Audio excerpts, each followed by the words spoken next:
Well, hey everyone, it's Marcus, and I am chatting in my jungle room again. I'm heading overseas today where I'm speaking to a total freaking legend. His name is Ron Sexsmith, and he's going to be coming to Australia really soon. We're going to find out all about it. Ron, hey, how are you? I'm good. How's yourself? Yeah, not too bad, thank you. It's bright and early in the morning over here in Adelaide, South Australia. What time have you got over there? It's just coming on. Well, it's just 5:30 now, 5:30 Okay. p.m. Yep. And yeah, so I was very excited to talk to you. I've got a few Zooms tonight. It's a Ah, night of interviews.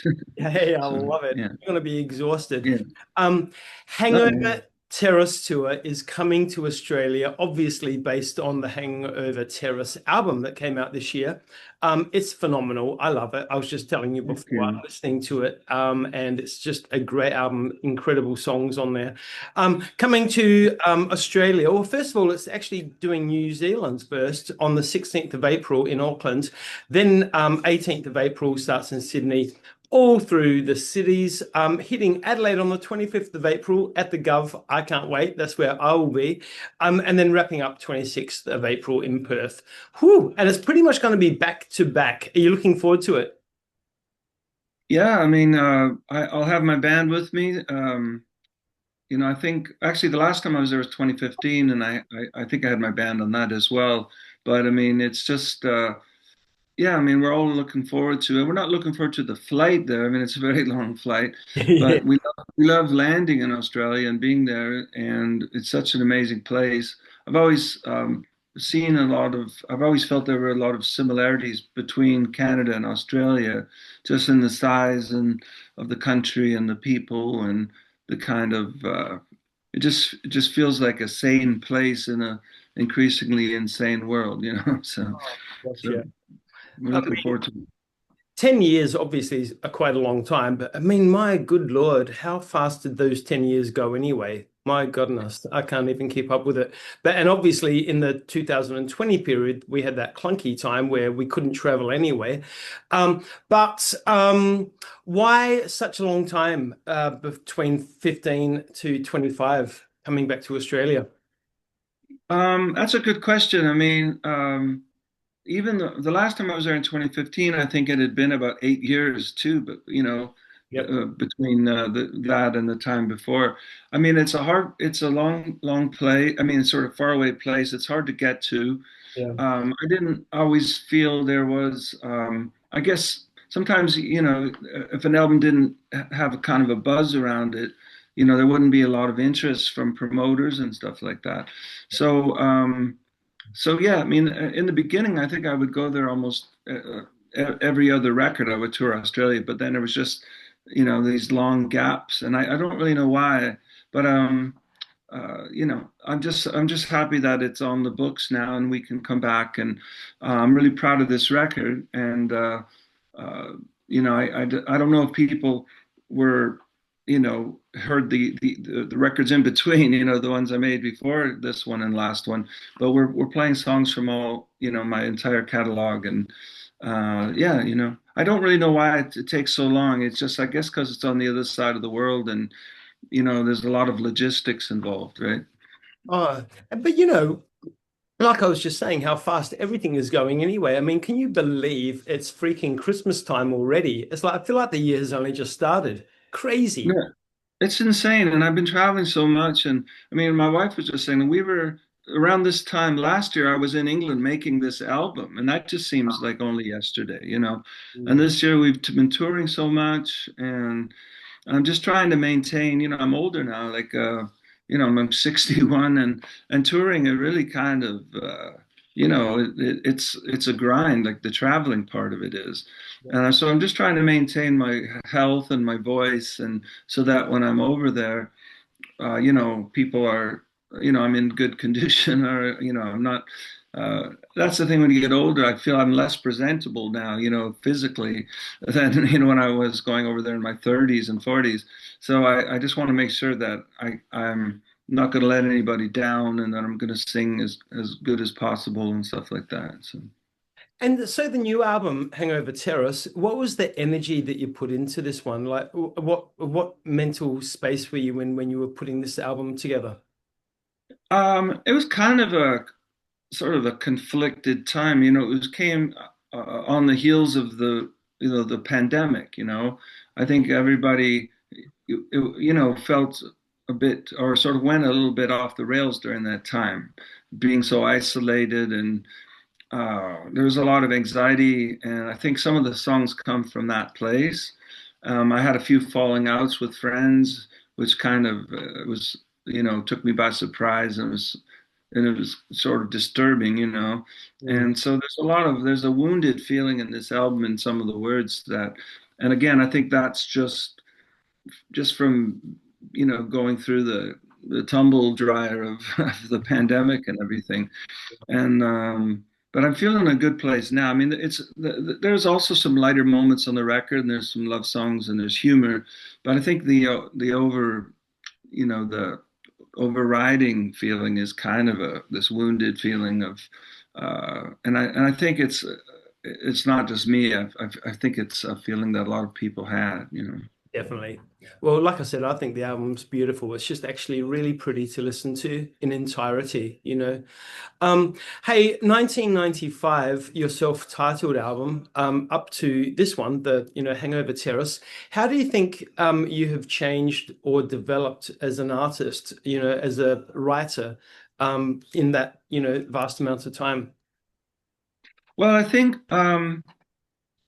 I think I sing better now than I used to. You know, I mean, it took me maybe 7 albums before I was singing the way I always wanted to. You know, I had to work on my voice and sort of you know get rid of the things that were bugging me about it. You know, I think since my Retriever album in 2004, I've been relatively happy with my singing. And the songwriting too. I mean, it's just as it's kind of just as hard as it's always been in some ways, you know. I mean, certain parts of it come relatively easy, like melodies, for example. But it's the lyrics I'm always pulling my hair out over. But I think I've gotten better at solving problems with songs. I used to get stuck on a verse sometimes for months where I couldn't figure out what the second verse should be. Now I've got sort of I don't, just from doing it, you know, and doing it so many times, I have things I can do to get past it, and you know, and that's just from whatever I've learned over the years, you know. So I feel, yeah, just a little more capable of doing it than when I started out. So look, songwriting wise, your songs have appeared on the albums of Rod Stewart, Emmylou Harris, Katie Lang, Michael Bublé. I mean, that's pretty impressive. I mean, obviously, everyone knows how brilliant your writing is. Is there an artist out there that you really love to work with and have them perform one of your songs? Um, yeah, I mean, I don't know if there'd be very many newer artists that would be interested in the kind of music that I write. You know, because I'm very old school in my approach, you know. Yep. But I've always hoped that, you know, Bonnie Raitt or somebody would do a song, or people like that, you know. Or because I write kind of in an old school way, whereas I don't think I would have anything that, you know, Dua Lipa would want or something, for example, you know, or I just don't know how to write that kind of sort of thing, that kind of music. But if people are looking for kind of a song that has structure and melody and you know, I think there's certain people that would gravitate towards it. Maybe in Nashville, there's writers or there's artists that are looking for songs you know, like Margot Price or somebody like that. That would be cool. Or I'm sure after I get off this interview, I'll think of 20 other people, but I'm drawing a blank right now. You know, so You may find some incredible artists over here that would love to work with you. There you go. yeah, Hey, so when you are writing your music, have you got a creative space that you like to be in as far as a location, or can you just, you know, create your incredible music anywhere? yeah. I've always kind of written. I mean, for example, I was a walking courier for a number of years in Toronto, and I wrote many songs on the job, just delivering packages, Yeah, because wow. I that's how I do it when I'm walking around. I'm thinking, singing to myself, or when I'm cutting the grass, you know, or doing something mundane. And generally, once I have an idea, something in my head, like a lyric or a melody, then I'll go over to the guitar or the piano and mess around with it and try to see if there's any potential there for a song. So, but I very rarely will sit down with the intention to write a song unless there's something already happening Yeah. in my head, you know. Yeah. Oh, well, look, please never stop because your music is just beautiful, and Thank there's you. so many fans, not only around the world but definitely in Australia, that just ache for your music. Oh, Um, thanks. Last song for you, last song, last question for you, Ron. When you get to Australia, I mean, it's obviously been 10 years. There must be a lot of things you look forward to doing. I know that it's back-to-back shows and sound check, Yeah. all that stuff, but is there something you're looking forward to doing when you get back over here? Well, being from Canada, we don't really get anywhere near a beach very often, you know. So I'm hoping there might be an ocean I can get into. My wife loves being by the sea. Also, the thing about Australia, it always feels like such a healthy place. Like everybody looks great and the food is healthy, and I've always found that it's almost impossible to get a bad coffee in Australia. You know, Yep. like you go get a flat white almost anywhere, and it's fantastic. So I'm looking forward just the sunshine and the all that and the food and the coffee. And the hotels there for a touring musician, I've always found the hotels there like really great. Like, you know, most of them or some of them will have washers and dryers in the room and things like that. Normally when you go to other places, you got to drag your bag of laundry down, someplace downtown and wash it and come home.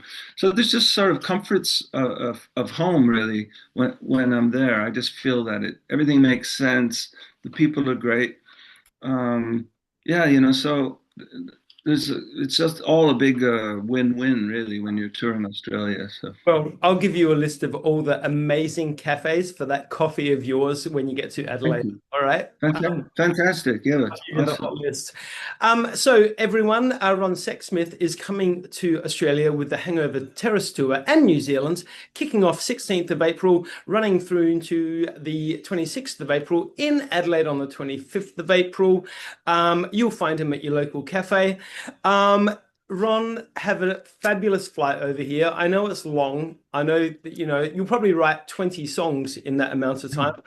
But all the best. Have a wonderful and safe Christmas, and we will see you in Australia in 2026.